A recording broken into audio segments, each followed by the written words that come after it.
வணக்கம் மகாராஜா. வா சாரங்கா, இதை பார். ராஜா ஹீமாபிந்து உன்னை கௌரவிக்கிறதுக்காக அழைப்பிதழ் அனுப்பியிருக்காரு. எந்த ராஜாவுக்கு விஜயநகரத்து சிம்மாசனம் மேல எப்பவும் ஒரு கண்ணு இருந்ததோ அப்படிப்பட்டவர் இவங்கள கௌரவிக்க அழைப்பிதழ் அனுப்பியிருக்காருனா இந்த விஷயம் சாரங்காவுக்கு உறுத்தலா இருந்தது.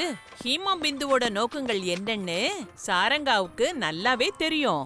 அப்புறம் அதனால அவர் என்ன நினைச்சார்னா, அவரு ராஜாவை சந்திக்க தன்னோட வீரர்களோட போகும்போது அப்ப அவரோட கும்பல்ல புத்திசாலி அப்புறம் தந்திரசாலிகளை கூடவே கூட்டிட்டு போனோம்னு நினைச்சாரு. அந்த மாதிரி ஆட்கள மாறு வேடத்துல அவர் தேடிக்கிட்டே இருந்தாரு.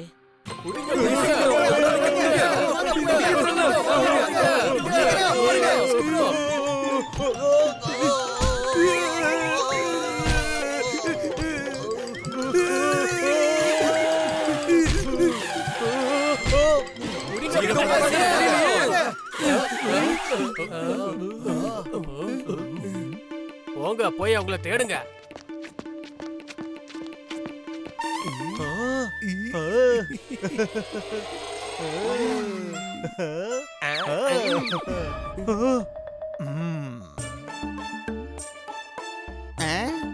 அவங்க இதுக்குள்ள போயிருப்பாங்களா? சுங்கி, அவங்க வந்துட்டாங்க.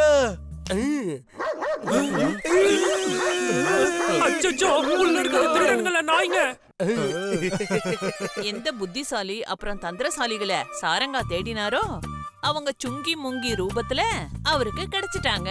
சாரங்கா அவங்கள அவர் கூட போற கும்பல்ல கூட சேர்த்துக்கிட்டாரு. அந்த சமயத்துல ராஜா ஹீமா பிந்துவோட முகாம் விஜயநகரத்து எல்லை பக்கத்துல தான் இருந்தது. ஆனா அவங்க விஜயநகரத்தை அடையறதுக்காக போட்ட எந்த ஒரு சதியையும் சாரங்காவோட புத்திசாலித்தனத்துக்கு முன்னாடி கொஞ்சம் கூட எடுபடல.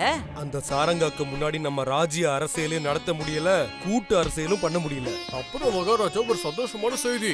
சாரங்கா நம்ம அழைப்பிதழ ரொம்ப சந்தோஷமா ஏத்துக்கிட்டாரு. நாம அவருக்கு அப்படி ஒரு வரவேற்பை கொடுப்போம்.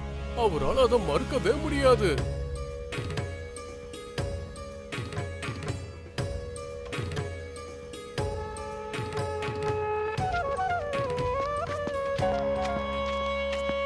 வா சாரங்கா, உன்னை வரவேற்கிறோம். வணக்கம் மகாராஜா. எங்க ராஜ்யத்தோட குடிமக்களோட பரிசுகளை ஏற்றுக்கொள்ளுங்கள் மகாராஜா. அடேங்கப்பா, அற்புதம். நானும் உன்னை ரொம்ப கௌரவிக்க விரும்புறேன் சாரங்கா. உள்ள வா. வாருங்கள் சாரங்கா, வாருங்கள்.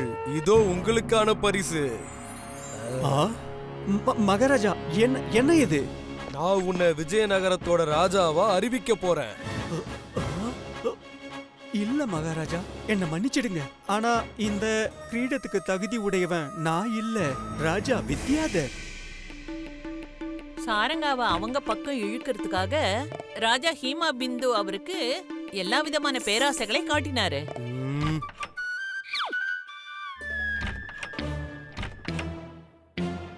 எடுத்துக்கோ சாரங்கா. வேண்டாம் மகாராஜா. இன்னும் காட்டுங்க.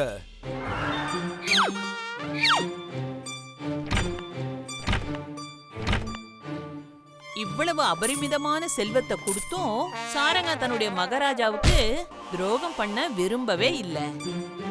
கோபம் ஏற்பட்டு மகாராஜா தன்னுடைய வீரர்களுக்கு உத்தரவிட்டாரு. இவனை கொண்டு போய் இரும்பு கம்பிகளான கூண்டுல போடுங்க. தன்னோட மந்திரிக்கு ஏற்பட்ட இந்த நிலைமைய பார்த்து எல்லாரும் புரிஞ்சுக்கிட்டாங்க. அவரு பெரிய பிரச்சனையில மாட்டிக்கிட்டாருன்னு. அங்க இருந்து தப்பிக்க ஒரே வழிதான் இருந்தது. மகாராணிக்கு விதவிதமா துணிகளை சேர்த்து வைக்கிற பழக்கம் இருக்குன்னு கேள்விப்பட்டிருக்கோம். அப்படி அவங்களுக்கு பரிசா துணியை கொடுத்து அவங்களை சந்தோஷப்படுத்திட்டோம்னா அவங்க கிட்ட மந்திரிய விடுதலை பண்ண சொல்லி கோரிக்கை விடலாம். அப்ப துணியை கொடுத்து மந்திரி ஐயாவை விடுதலை செய்ய சொல்லி சொல்லுவோம்.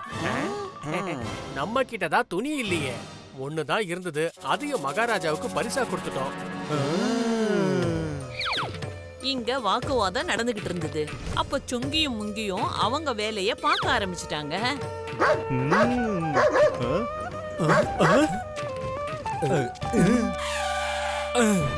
சத்தம் இந்த பக்கத்துல இருந்து தானே வந்துகிட்டு இருந்தது. அங்க போய் பாப்போம்.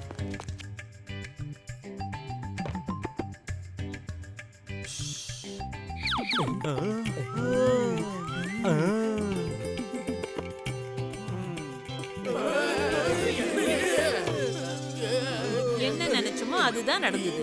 அந்த துணி சுங்கி முங்கி மூலமா மங்குவோட கைக்கு கிடைச்சது. அதுக்கப்புறமா மகாராணி கையில கிடைச்சது. அடேங்கப்பா, இவ்வளவு மென்மையான அற்புதமான ஒரு துணியை நான் இது வரைக்கும் பார்த்ததே இல்ல. சரி சொல்லுங்க, இதோட விலை எவ்வளவு?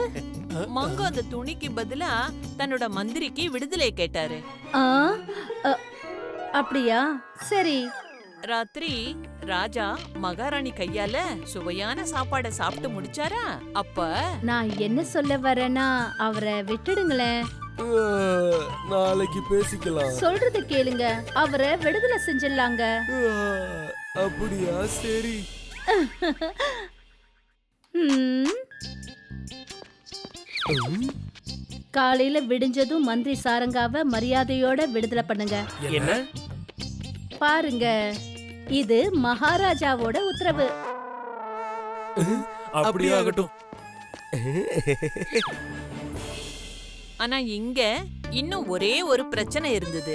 அவரு காலையில விடியறதுக்குள்ளேயே இந்த இடத்தை விட்டு போயே ஆகணும்.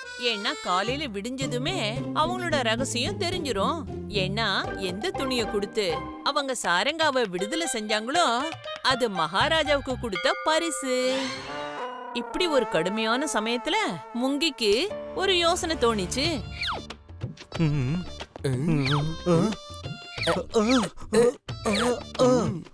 அவன் ராத்திரிய பகலா மாத்திட்டான்.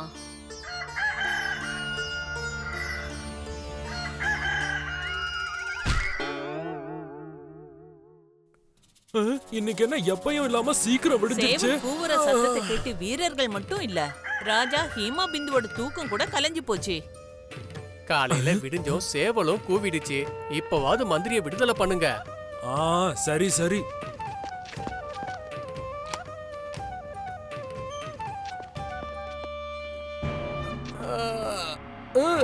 வீரர்களே, மந்திரிய விடுதலை செஞ்சது யாரு? நீங்க தானே உத்தரவிட்டீங்க மகாராஜா. அதாவது காலையில விடிஞ்சோன இவரை விடுதலை செய்யுங்கன்னு. ஆனா இப்ப காலையில எங்க விடிஞ்சது?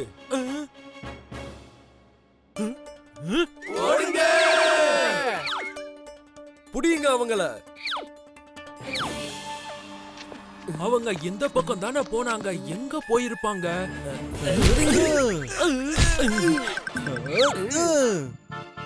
அவங்கள சீக்கிரம் தேடி கண்டுபிடிங்க, எங்கேயும் தப்பிச்சு போயிடக்கூடாது.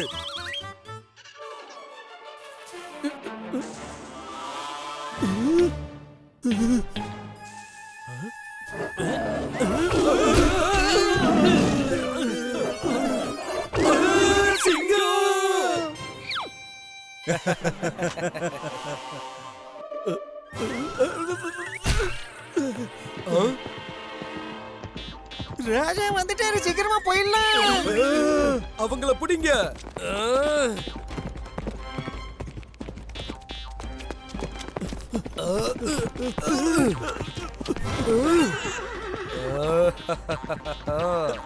இனிமே உன்னோட சிரிப்பு எதுக்குமே வேலைக்காகாது சாரங்கா.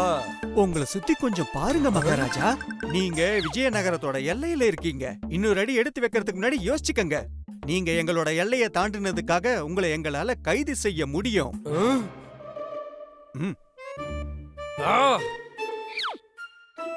அப்புறம் இந்த மாதிரி தான் சாரங்கா அப்புறம் சுங்கி முங்கியும் ராஜாவோட சதிய முறியடிச்சாங்க. If you like this video, subscribe to our channel Murthy Media.